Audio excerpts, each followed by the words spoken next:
You are listening to Veggie Doctor Radio, and this is episode number 286. Welcome to Veggie Doctor Radio. I am your host, Dr. Yami, board-certified pediatrician, certified lifestyle medicine physician, certified health and wellness coach, author, speaker, mother, wife, and human being. I passionately believe in the power of diet, habits, and mindset in sparking and sustaining well-being and joy in our lives. This podcast combines expert interviews and thoughtful monologues to explore plant-based nutrition, lifestyle medicine, parenting, mindset, and other exciting and fun topics. I hope that these episodes inspire you, uplift you, and equip you with the knowledge and tools to live your best life.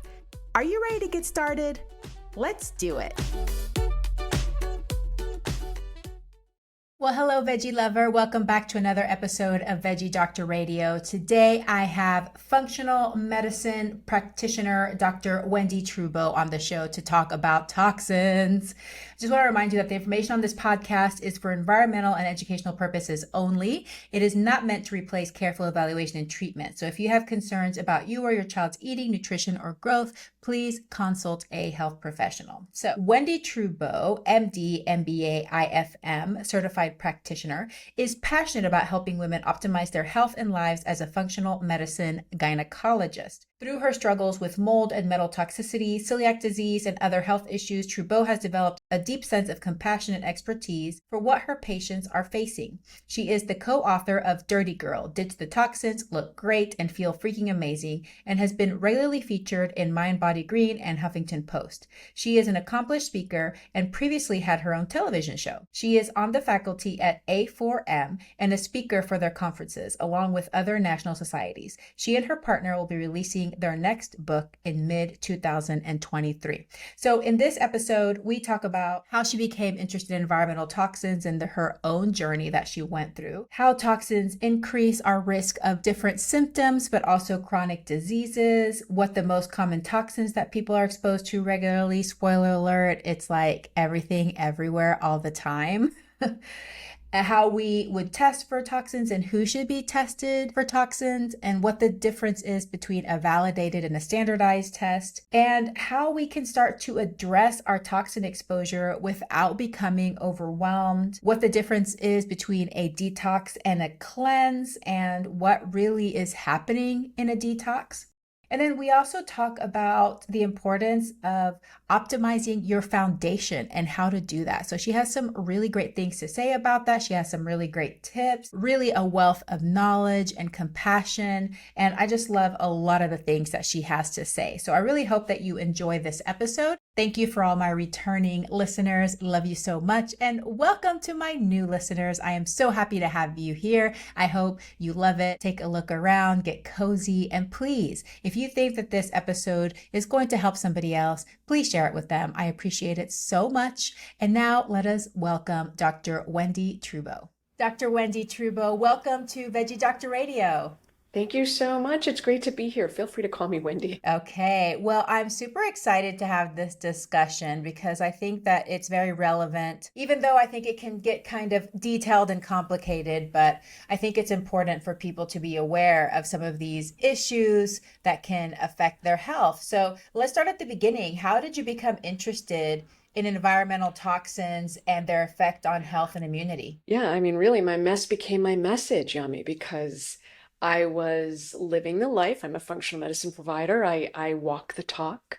I eat organic. I move my body. I get enough sleep, blah, blah, blah, all the foundational things, right? And when I was 48, I really hit the skids and ultimately learned that it was because of an environmental exposure I had, or multiple environmental exposures that I had. But until then, it had only peripherally been on my radar as a tremendous issue. And once it was personal, it was like, wow, if I'm the poster child for healthy living and I have this issue, everyone else must have this issue. It's everywhere. Yeah, and then once something affects you, you become even more passionate about it, right? It's like, Hmm. oh my goodness, I Yes. can definitely relate to that. So tell us a little bit more about toxins. What, I mean, it's such a broad term, because there's so many things that can be toxins. So Yeah. what are toxins? How can they increase our risk of chronic disease? And what chronic diseases specifically can be triggered by toxins? Sure. Okay. So think of a toxin as anything that you have too much of that you can't process properly that's causing a problem. So that could be a food, it could be a lifestyle, it could be an exposure. There's a huge range. So when you think of, people don't think of food as toxins, but you can not only eat toxins when you eat non-organic food, but if you're eating a food that you're sensitive to, then you can react to it. So for me, gluten was a tremendous toxin. I had no idea. I ended up having celiac. I had no idea. None, right? So it can be as straightforward as, hey, eating a standard American diet is very toxic for a lot of people. Or it could be like, well, I went to France right after Notre Dame burned and got exposed to the 500 tons of lead dust that got released when Notre Dame burned and that we slogged through, that I breathed in, I touched, I ended up, I'm sure, inhaling and eating, and then had a health crisis afterwards. Or it can be something like you sleep on a bed and it's got flame retardants in it, and that's a tremendous endocrine disruptor. Or you drink from plastic water bottles all the time, or you do your nails and you're getting exposed to chemicals that way, or you dry clean your clothes, or you clean your home with toxic cleaning products. There's just sort of endless, Yami. It's like kind of goes on and on, right? And the trick is not to freak out about all the exposures. The trick is to start wending your way through, like, what can I decrease? What can I improve? And what am I just going to take a pass on? Mm-hmm. So when I started this process, I was like, okay, we're leveling up on our dishwashing detergent, our laundry detergent, our cleaning supplies. We changed everything. I changed all of my hair. My hair shampoo was the hardest because I had been using it for so many years and I was attached to it. My whole family used it. That was the hardest thing to change.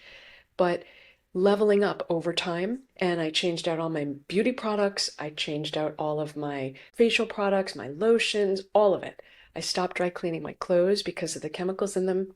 And then I hit something that I couldn't make perfect. So when I wear false eyelashes, they have a non-formaldehyde glue, but it's still glue, and it's still not the cleanest. And I said to myself, okay, you know what? I've literally changed my whole life. We're going to take a pass on the glue, right? There's so many other things. Everything else is leveled up. We're going to take a pass on that, and we'll do it. We'll do extra saunas, and we'll figure it out. Yeah. So Yeah. I know you asked me more, but I think I've forgotten the rest of the question. It's okay. No, I think I like how you pointed out that you don't have to do everything at once, because I think it is really overwhelming. And especially when you Yes. start thinking about everything, you're just like, well, I know I'm not going to be able to change everything, so I'm not going to change anything, you know? And so I think it's important to give people permission to take it one step at a time, because otherwise it's like it's too much. It's too much to even think about, It and is. especially for people that might suffer from anxiety. Like it's like you just anxious about everything. You're like, I can't see, smell, taste, touch anything, you know. So I Yeah. think that can be So pretty let's dive into overwhelming. this. Yami, let's dive into this because it is really overwhelming. It's like, oh my gosh, my beauty, my cleaning, my water, my air, all of it. So let's talk about like what would I mean, I've done this and I do this with my clients. And so what I recommend is start with the low-hanging fruits. Your low-hanging fruit is not going to be someone else's low-hanging fruit. So a low-hanging fruit, for example, is the food you're eating, or I stopped doing my nails. Like that was heartbreaking. I did my nails every Sunday night. We drove my husband nuts. I'd like lie with my hands over the covers and go to sleep at night because I did my nails in all these cool patterns and colors. But you know what? It was toxic. So I stopped doing it. So that was like a really easy, like, oh, I've just saved myself not only an hour, but a whole bunch of chemicals, right? Just right there. So start with something that is easy. I always find that it's very easy to level up on something you're running out of because it's pressing, right? Like you're running out of mascara, you're changing that every 6 to 12 weeks, you're changing out something on a regular basis, that's the thing to focus on. Not this diaphanous, oh geez, what am I going to look at? It's really the thing you're running out of is the thing to level up on. And what I recommend is using either Environmental Working Group or Think Dirty. Those are my two favorite apps to look to see if what you're using is actually clean or not clean, because the marketing is overwhelming and you're going to get greenwashed all the time. Yeah, it can be super confusing to even tell. You feels like you have to have some sort of PhD just to understand some of these things. Well, what are the types of symptoms or chronic conditions that people can develop from being exposed to toxins? I love this question, Yami. Okay, so let's put it into two categories. You really did nail it. There's symptoms and there's disease states. So if you carry a diagnosis of any autoimmune disease, that can range from rheumatoid arthritis to celiac to multiple sclerosis, which is sort of a combo of a degenerative and an autoimmune disease. If you ankylosing spondylitis, if you carry any of these autoimmune diagnoses or degenerative diagnoses, including multiple sclerosis, Parkinson's disease, any dementia, such as Alzheimer's, if you have cancer, if you have any of those categories of diseases, you can presume that you have high body burden of toxins, because toxins are so intrinsically inflammatory that the body doesn't know how to respond powerfully except to go down whatever path you're going to go down. So I went down the celiac route. Someone else goes down the type 2 diabetes route. That was another category I didn't include. If you have cardiometabolic disease of any type, cardiovascular disease, hypertension, high cholesterol, or metabolic dysfunction with pre-diabetes or diabetes, you presume there's toxins. They're super inflammatory. So every human's going to manifest the way their body's kind of prone to, and it's a combination of your genetics and your lifestyle and your food and all that. And then the other group is people who have symptoms. So this is a little bit more challenging because it's not only, certainly your headaches might not be from toxins, but if you have any type of imbalance in your mood, anxiety, depression, OCD, if you have insomnia, if you have brain dysfunction, if you have hair loss, if you have asthma, if you have any type of gut dysfunction, particularly irritability, and irritable gut, like no matter what you do, your gut's just jacked up, or you can't gain weight or you can't lose weight. Both, right? People never think about the people who are too skinny, but if you're too skinny, you can't gain and you can't lose. Those are all indicators that you have a toxic exposure, and it's worth paying attention to. Okay, that's really helpful. That covers a lot of people. Most of the country, I would think. If I were being flippant, I would be like, okay, do you live on the earth?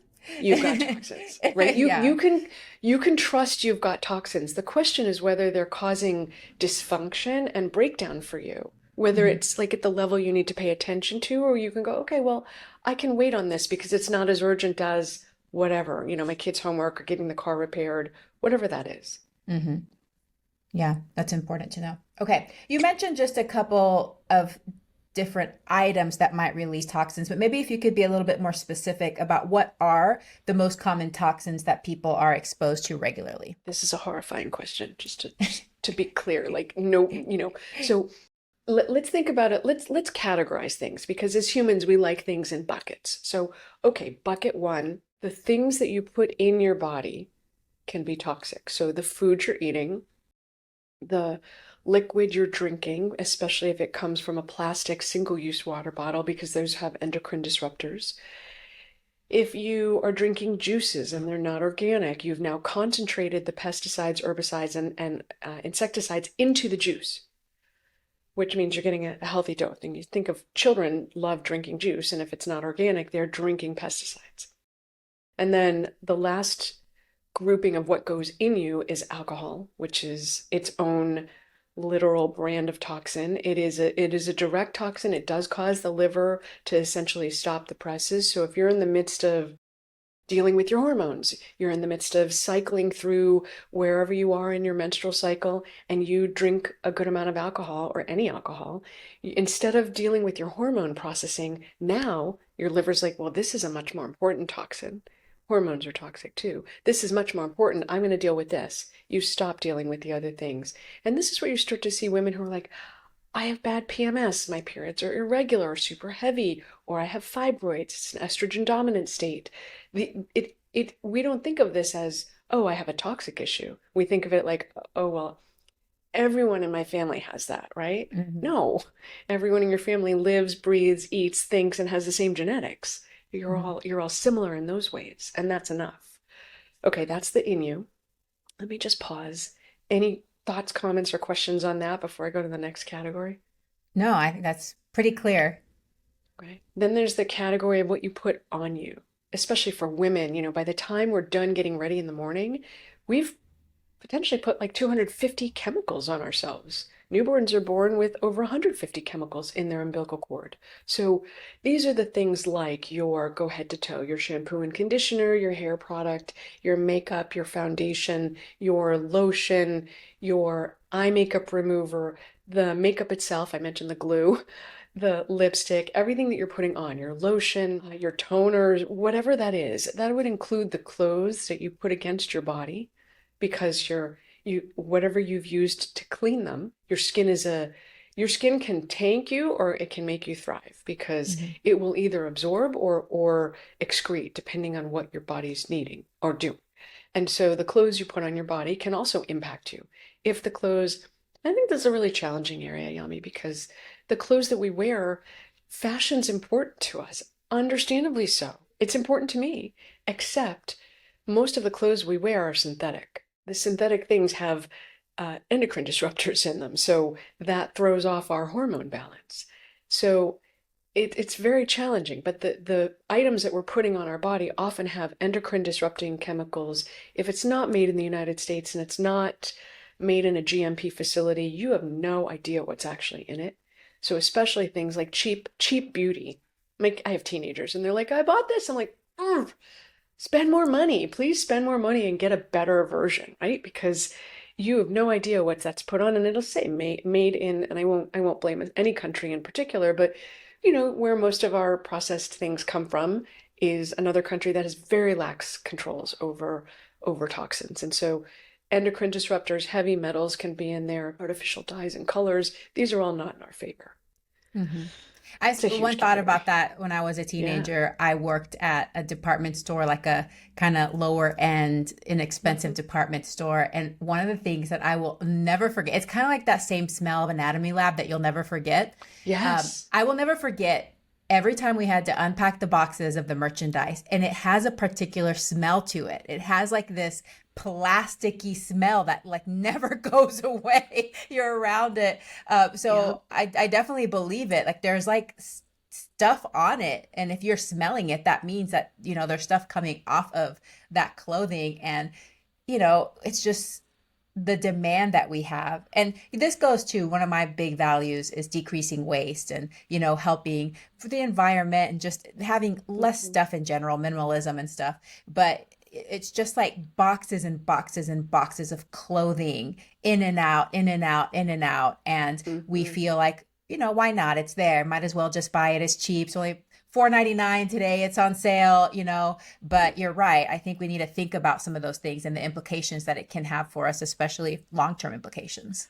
Right. And it's easy to forget that things that are bad for us are also bad for the earth. And if the earth's not healthy, it's not going to take care of us. It is a two-way street. Yeah. So, okay, that's the second category. And then the third category is that I think it can be particularly overwhelming because it's everything else.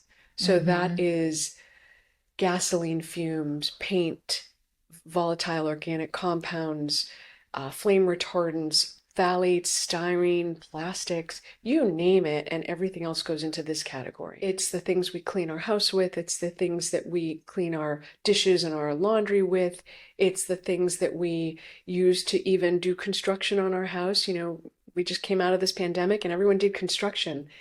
And it's amazing, like even patients in my practice who know that I am a crazy person about toxins, they'll do construction not thinking, oh, paint has VOCs in it. And we off-gas, and these are extremely toxic for you. And it continues to off-gas well after it's been painted. So it's really important to do construction in a way that doesn't expose you to even more chemicals. And so, and I also encourage people, if you live in a house built before 1978, it has lead that's in the paint. It was outlawed in 1978. So when you cut into those walls, when you do the DIY weekend project and you cut into the walls or you strip the paint, you expose yourself to lead. And so there's a lot of ways you can get exposed to chemicals. So if you live near a golf course, a highway, a farm, or an industrial plant, you're getting exposed to the chemicals that are, in the farm, it's the pesticides and herbicides. In the highway, it's not only the off-gassing from the cars, not off-gassing, it's the emissions from the cars, as well as when the plastic tires hit the road repeatedly, they degrade and they get airborne in these tiny little plastic particles that you breathe in. And then in a golf course, it's again herbicides, because nature loves variety and diversity, and golf courses are monoculture green. And so they have to spray the living daylights out of it to get it to be that monoculture. It's actually not natural. And so living near there, you get the drift. You get the drift of the chemicals. And then lastly, the processing plants. For example, if you eat high fructose corn syrup, by the way, I'm never the good news bearer, Yami. I'm not like, oh, cool, we talked to Wendie, we're so happy. You're like, oh, I talked to Wendie, I have a lot of work to do. If you eat high fructose corn syrup and it's not organic, you're getting the glyphosate concentrated that was made to grow the corn, and you're getting the mercury that was used to make it go from corn into high fructose corn syrup. So there's lots of ways that we're getting exposed. And unfortunately, I don't think it's fair to say, oh, the EPA is going to protect me. Or if it were really bad for me, it wouldn't be on the market, because companies only report when it becomes clear that there's a tremendous issue, like the J&J talc issue. They reported after it became clear. I mean, we're talking years this was on the market. So you can't assume that anyone else is doing the research for you. You can assume, for example, if you go to certain chains that have rules about artificial colors or artificial flavors, you can assume that there's a start there, right? But I was in one of those stores this morning and I was like, well, they sell non-organic food. So, conventional food is non-organic that has pesticides on it. You could spend more money and buy it somewhere where they don't sell artificial colors and flavors, but you're still getting the pesticides. So it's important to start to level up where you can, and remember that you're actually your own best advocate. Nobody will do it for you, which can be both depressing and inspiring, right? Because you have the agency, but you have to take your agency. Yeah. Okay, so now we know that basically it's everything everywhere that we do or see. Who should be tested for toxins, and how do you test for toxins? And then, of course, my follow-up question to that is, are these validated measures? Because I think that's, as a traditionally trained physician, and that's what I hear repeatedly is, oh, well, it's not validated. And how do you know that that's really true? And that's really, something that you need to do something about. So those are the kind of questions that come up for me. Okay, let's answer that first, because that's a really deep and broad question. So when you talk about validation, it's very interesting. So if you find metals, for example, when you test for metals, it's valid. You have metals. What it isn't is standardized, meaning if I get an 8 on my metals test, I could get a 10 another time, or I could get a 7 another time. It's not an exact science. But someone who shows up, for example, like we had a patient who showed up with a lead level of 140. That's real. And clinically you see it. This is a woman who had fertility challenges, hair loss, weight gain, brain fog, anxiety, and irritable bowel. And when we started to clear the lead, you start to see resolution of all the issues. So, but it's not standardized. So every time she did her test, it came out a little bit different. But we were able to see it go from 140 into the 90s, into the 50s, into the 20s. And so it does give a sense of the body burden, but it's not an exact science. And here's what's even creepier or worse.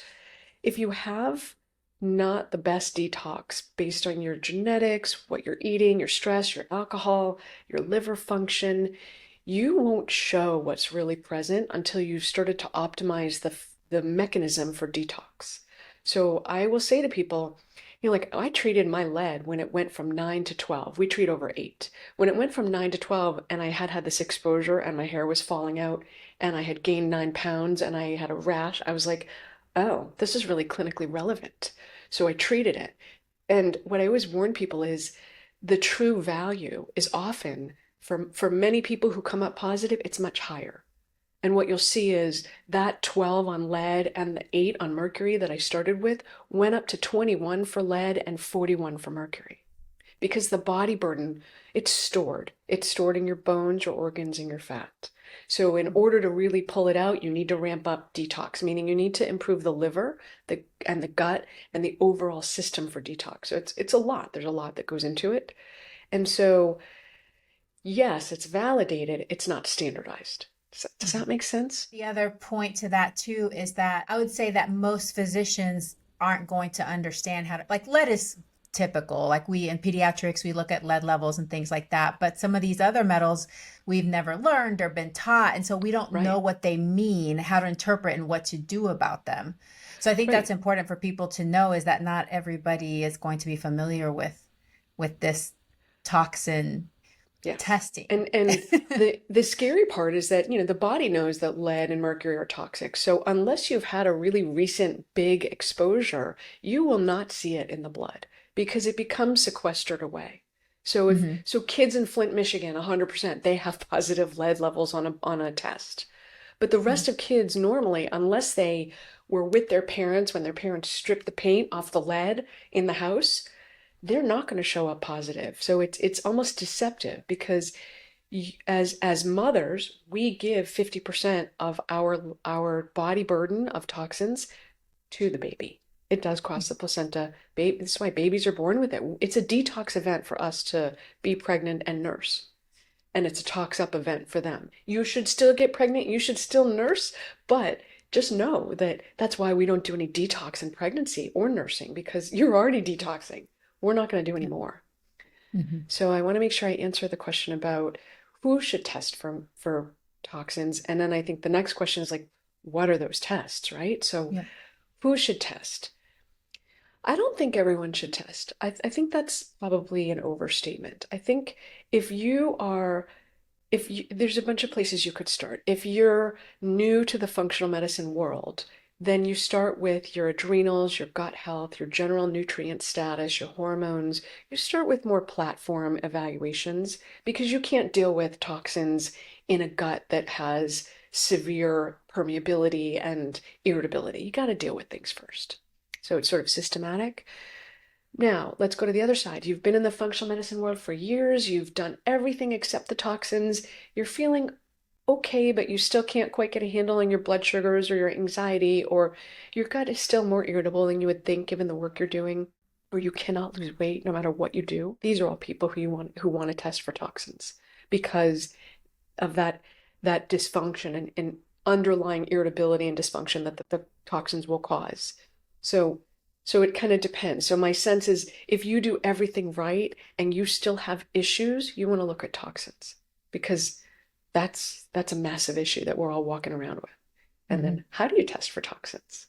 You're going to need to work with a senior functional medicine provider who's comfortable with toxins because functional medicine has just such a tremendous opportunity for how deep you want to go. And so someone who specializes potentially in male hormones might not specialize in toxins. So it's kind of a gamut. So you're going to want to work with a functional medicine provider. If you go to your traditional mainstream doc, they likely don't, as you mentioned, have the training in this. So it's like asking your plumber or your painter to do your plumbing, right? It's just totally the wrong thing. They're the wrong specialty. So the testing for metals, they're all urine tests actually that we use. You can do hair, you can do a little bit of blood spot. I think the urine is the most indicative because the blood, if it's not active right now, or if it's sequestered, you won't see it. If you do hair, it only shows what you're voluntarily getting rid of. It's not showing a provoked or stored amount. So I like the urine because we're able to provoke it. So metals is urine with a provoking, it's called DMSA, and it provokes the metals to come out of the fat, bones, organs binds them, puts them in the urine, and then you can measure it. Then the mycotoxins, which are the toxins that mold puts out when it's in your body, it's pretty creepy. That's also a urine test. And then the other environmental toxins, which includes gasoline fumes, nail polish, VOCs, styrene, plastics, all of that, and the glyphosate, the herbicide, pesticides, insecticides is all one test. You can do it separated or you can put it all bundled together. That's also a urine test. Well, that's convenient that you just Yeah. to pee it all out. It's nice. Yes, exactly. So that's great. So you told us kind of the difference between validated, standardized, who should be tested, how we test for them. And so then say either you did get tested and you have some elevations, or you're just like, you know what, I want to just try to optimize my lifestyle. How do we start addressing toxins? And you kind of already talked about this a little bit. You don't have to get overwhelmed, just start with the low-hanging fruit. But do you have a system that you take people through depending on if they're not having any symptoms or having some symptoms? Yeah, I mean, it's pretty rare people always have symptoms. They just might not think that their symptoms are related to the toxins. Mm-hmm.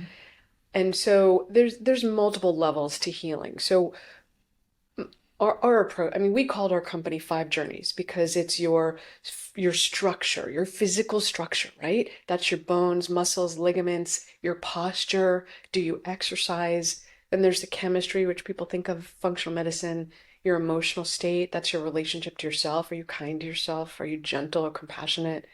Or are you harsh? Then there's your social, which is you are not an island, and so belonging to a community and being with people. And then spiritual, why are you here? What's your legacy? What are you going to do in this earth? So you really, if someone's in a toxic relationship with themselves or with someone else or a job, or they're not sleeping, or they're not moving their body, these are what I would say are considered the foundational behaviors. So you can't go to everyone always wants to jump to, well, okay, test my metals and test my mycotoxins. I'm like, cool, no. We have to really get your system functioning or you're going to be sick and you're going to hate me. So it's really systematic. It's you need to sleep. You don't detox if you don't sleep. So you need to sleep. Be in bed for at least 8 hours every night, if not more. Women tend to need more sleep than men. Not all the time, but tend. You need to move your body, get sweaty. It's good to sweat. Women who plop down in the chair in my office are like, Doc, I don't sweat. I'm like, no, that's terrible. We need to get you sweating. Your detox is shut down. We got to get you sweaty. So moving your body to sweat, you can do dry brushing, Epsom salt baths, saunas, get yourself sweaty, and then eat food that's organic and minimally processed, minimize or eliminate alcohol and avoid sugar.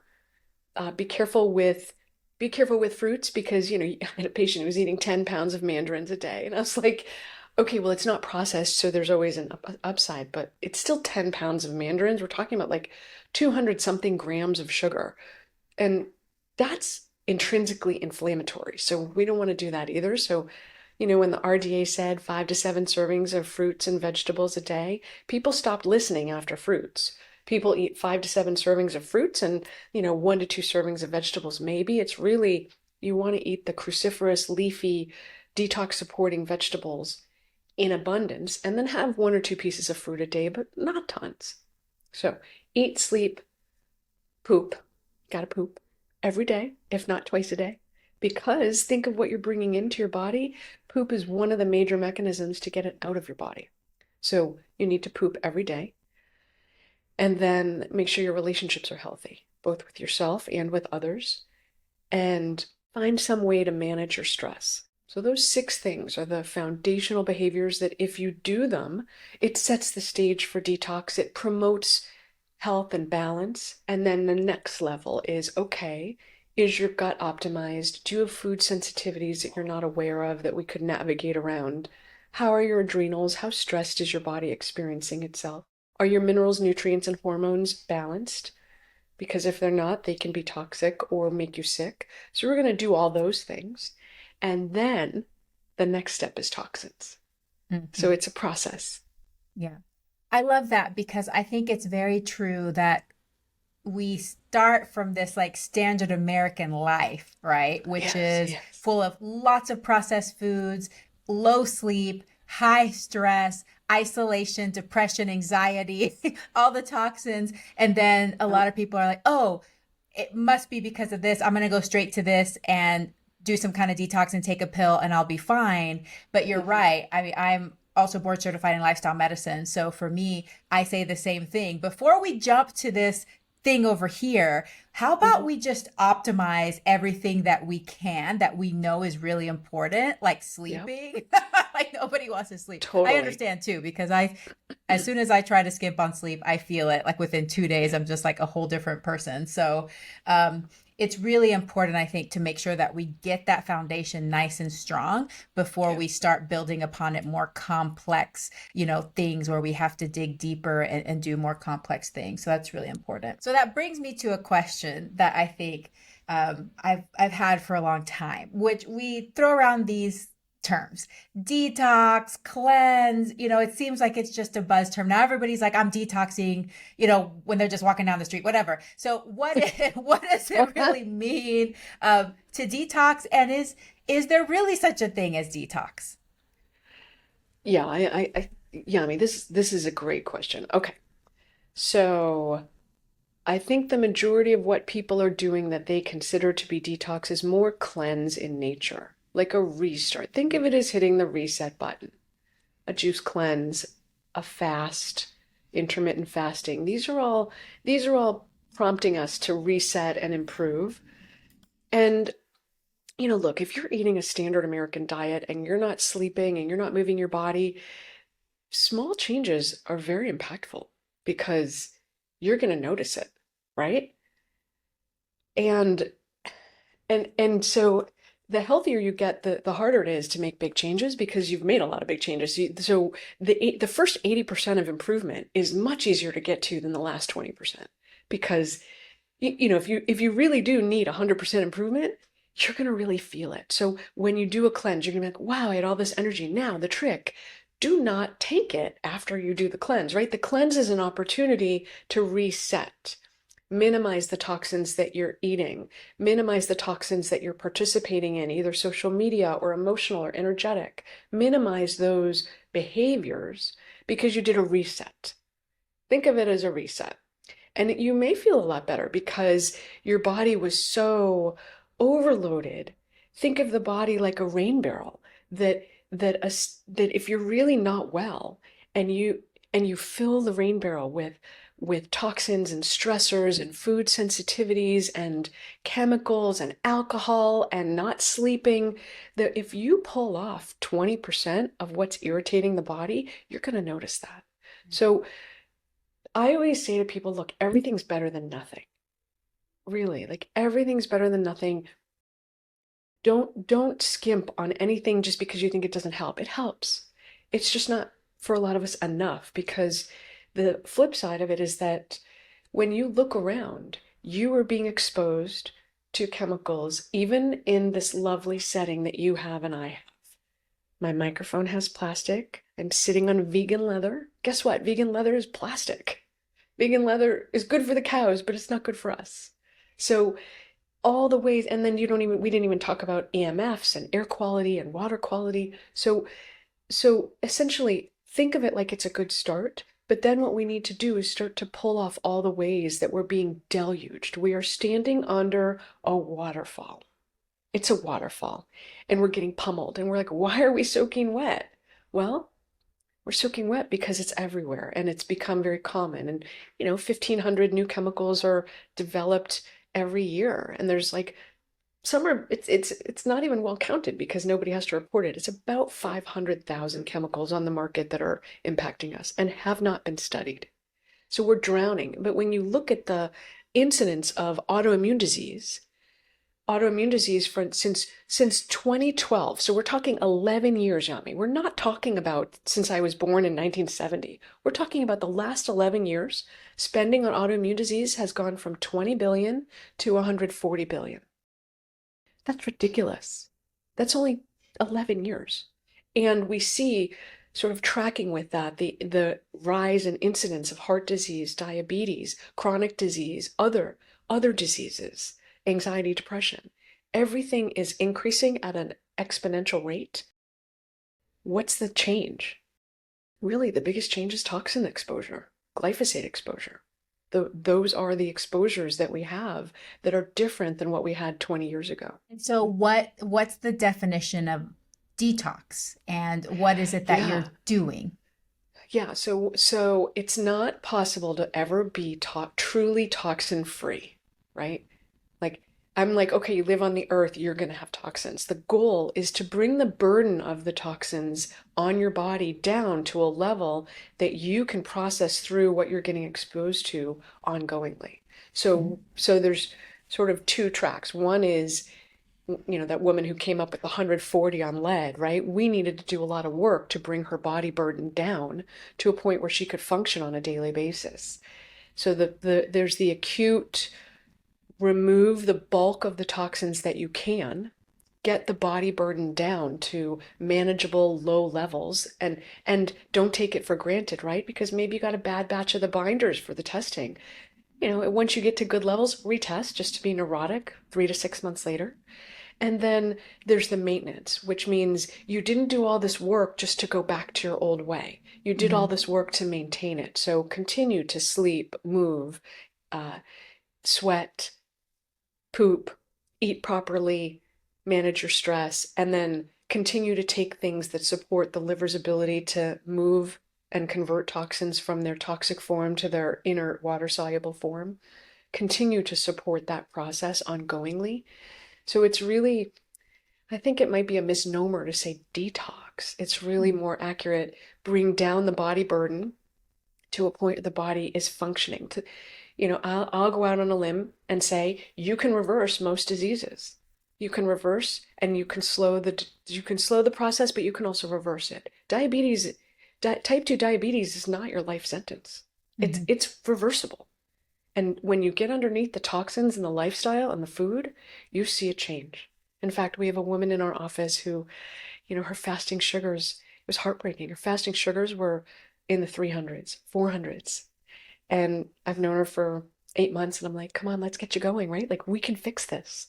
And she had just a series of unfortunate life events, and it woke her up. And she was like, I need to change this. So she changed the way she ate first. And it's been about 3 weeks. And she's like, I'm not perfect. I'm like, babe, you're not going to be perfect for a long time, right? Like, perfection's a misnomer. But what you want to see is improvement. And for her blood pressure started in the 400s, and she has this little sawtooth pattern going. So it's not perfect. It's not linear. Health and life are not linear. It's really up and down. But when you look at the gestalt of it, she's 3 weeks in, and her fasting blood sugars are in the 250s, down from 450. Now, is 250 the goal? No. 250 is not the goal. We're going to keep detoxing her, and we're going to keep, we had to start with food, but we're going to get into toxins themselves because that's underpinning it and making her more likely to express. Yeah. So, so when you talk about detox, it's a process. I don't think it's an event, it's a process. It's a lifestyle. Yeah, and it's something that is trial and error too for some people. How are they going to make it Mhm. sustainable? How are they going to make compromises in their life, just like you were saying, in order to reach that well-being that they're after? So we already kind of talked about this, but one of my questions was if there's, people are having lots of, like I said, standard American life. They're doing all the things, right? So that impact their health and well-being. This poor sleep, stress, high processed food intake, no exercise. What do you usually recommend that they start with, especially if somebody does feel like they're overwhelmed? What is a good, easy win to start with to start optimizing that foundation? I say start with why. Simon Sinek, start with why. Because Mhm. most of us have essentially, I don't know if brainwashed is the right term, Yami, but I would say most of us live like it doesn't matter. And we're just going Mhm. to get worse, and we're just going to get sick, and we're going to lose our mind. So when we on our end talk about peak performance and longevity, people are like, oh, I don't know if I want to live that long. I don't want to be sick, because their immediate thought is they're going to be sick. So the first thing is to question your belief around how you're meant to be. We say our practice, my life mission is you are meant to be vital, vibrant, healthy, able and interested in intimacy until you're at least 100, and that every decade you get better than the one before. Mm. richer, deeper, smarter, better, more able. Yes, you get less resilient as you age, but that is not an excuse for decompensating and degenerating. So the first thing is question your belief system. If you believe that you're meant to get worse over time, you're gonna, because why bother maintaining, right? So get a belief system in place that will serve you, that will allow you to set the foundation. Why am I doing this? I do this because I got a late start parenting. I really want to see my great grandchildren walk down the aisle. But I'm 52. I don't have any grandchildren yet. So I'm definitely not going to have great grandchildren for a long time, right? Like we're a ways away from that. So I need to stay healthy for a long time because I want to see that. And I believe that I'm meant to do that. But if you don't believe that, why would you eat healthy and why would you take care of yourself? So first, start with the foundation of what you're doing and what you believe. And then there's really easy things, Yami. If you don't drink alcohol or if you drink very, very limited alcohol, that allows your body to deal with other toxins. Especially if you're someone who, like me, struggles to detox. I have terrible genes. I just terrible genes layered with an autoimmune disease and OBGYN residency. It's a really bad combination. So I'm a crappy detoxer. So I don't drink any alcohol.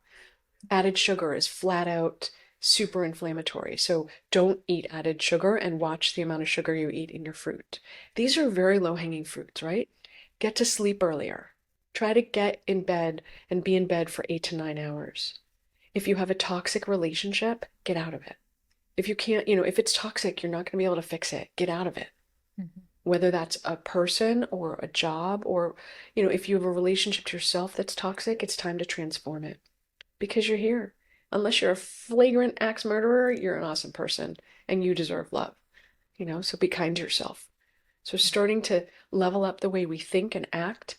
And these things are mostly, if you don't drink alcohol and don't eat added sugar, those are free, right? You don't have to spend any extra money on that. Changing the way you think and talk to yourself, free. Challenging, but free. Mhm.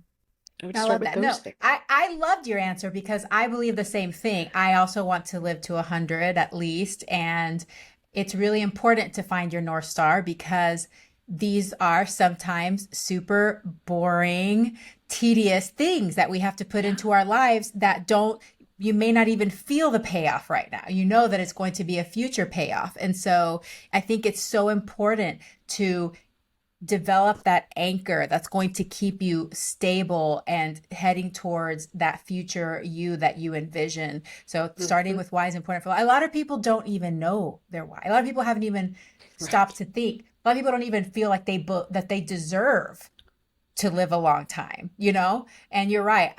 I'm always shocked when I talk to people who say that they don't want to live a long time. I'm like, but why? And they're like, because I don't want to be in pain and because they already feel bad. And that's Right. super, super sad that people think that being older means you have to feel bad. No, I want people to realize that we can make it so that we get into that older age feeling good and hmm vibrant and strong and productive and having that energy to spend with our family. So thank you Yes. so much for reminding us of that super important question. Why do you want to feel better? Why do you want to live a long time? Yeah. Really great way to get us anchored. All right, Dr. Trubow, Wendie, this has been great. I would love to know, what do you wish more people knew? I wish more people knew exactly that they were perfect and worth it and good humans and deserve to feel freaking amazing. That, Mm, that I wish more people knew that that was the way life is meant to be. yeah, that's beautiful. Do you have a morning routine? If so, can you share it with us? I have a terrible morning routine that I think most people would be like, that is awful. Why would you do that? Right? Okay, so every once in a while, sometimes I go to the gym and I kind of roll out of bed and put my face on, but don't do my hair and go to the gym. Um, I know it sounds weird, but it's weights, so I don't sweat as much as like cardio. But if I'm not going to the gym, what I do, I check my finances because I want to make sure I have my finger on the pulse of how are the finances. We have a number of businesses, we have a big family, and I like check in with finances. I make sure I pay my credit card bill. Like I keep my finger on that. I check my sleep. in the morning. I track my sleep, so I review my sleep. How did I do? And I read the newspaper and I do the crossword puzzle. So I do that all while I'm stretching. And I guess now that I say it, I'm like, actually, it doesn't sound like a bad routine. It sounds like a good routine, but I am on my screen essentially when I wake up. I start screen work, but it works for me. It's like I feel the days I don't do it, I'm like, wait, what are the finances? I didn't do the crossword. I got to do the crossword. What's happening in the world? So it like grounds me. And I only read things that I find empowering. I don't read stuff that makes me outraged. I stay away from that because I don't want to start my day with that. Yeah, that's so important. And I'm glad you said that because I actually deliberately avoid the news because Yeah. I feel like with my personality type and the empathy I have and I get like, these cognitive distortions that the world is an awful place if I start Mhm. reading stories like that. So I think for some people, they have to figure out where to draw the line of what's going to help them versus harm them. But what I'm hearing from your morning routine is that your morning routine helps you feel empowered. So Mhm. I wish I were more like you with the finances. So I'm learning my money personality is more like, oh, it'll all work out magically. So I My like how you're husband's just like like that. you're just like, nope, we got to be in control. So it's good because I'm married to my husband also is like You're married to you. me. Yes. And he thinks I am, kind of crazy. And he's like, it's not magic, Yami. And I'm like, but it is magic. So anyway, I love that. That's so great. Thanks for sharing that with us. Well, this has been so fantastic. And I know that my listeners have learned so much. I've learned so much. So if you can just tell us, please, where we can connect with you and what products and services you offer. Sure. So we have both a bricks and mortar and a national brand. So if someone's in the Northeast and wants to connect with the bricks and mortar, that's Five Journeys Health. And if someone is like, whoa, I live in Timbuktu and there's no way I'm getting in there, we have an online community that has supplements, programs, testing. We have just a whole wealth of things. And actually, I have a free gift for the audience. It's dirtygirldetox.com/gift. And it's a free, we call it the non-toxic guide to healthy living, keeping in mind that you're never truly going to be non-toxic. It's a non-toxic start. And so it depends how people wanted to interact on, bricks and mortars, Five Journeys, online health is dirtygirldetox.com and then /gift for the free guide. And then on social, I'm at Wendie Trubow, MD, all of them. And then we have our podcast, which in the middle of podcasting, I renamed one day to be it's called the Five Journeys Feel Freaking Amazing podcast. It's going to transition to only being the Feel Freaking Amazing podcast once my podcast producer stops having a heart attack, basically. No, it'll be So, fine. yeah, I've had my podcast for over 5 years and I've changed so many things so many times and it's fine. It'll be it's fine. fine. Yeah. Awesome. And then your book. And our book, yes, I forgot about that. How could I forget? This is what we talked about for an hour. The book is Dirty Girl, and I would, if you were interested in buying it, I would go to the Amazon is the easiest way to get it. Don't type in just Dirty Girl, you won't get the book. You'll get other stuff. So right? Like It might be good. You could bundle those together. You never know. you never So know. We got flagged on Facebook for dirty girl ads. They were like, "It's porn." I'm like, "It's not porn. It's my brand. It's a real brand." So we had to get certified so they would allow the brand. So yeah, type in Dirty Girl Detox book and you can include my name Trubo, or you can include, Dirty Girl book about toxins. That'll get you there. And then it's really meant to be a roadmap for you. You're not going to build Rome in a day. You're not going to transform your health in a day. You're just going to make an improvement every week because small changes add up to massive impact when you look back over the course of a year and go, oh, I actually did that. I did that, you know? So make small changes every day, week, or month, and you'll see a huge impact. So that's the book. It's meant to guide you through that. so empowering. Okay, last question.